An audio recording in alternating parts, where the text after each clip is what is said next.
Setelah dicek, bagian sini sudah saya bersihkan, banyak serbuk-serbuk makanannya, jadi ini dilepas sampai ke bodi.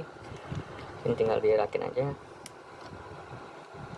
Untuk cobanya, ini kita cek, masih bisa berputar. Oke, seperti itu.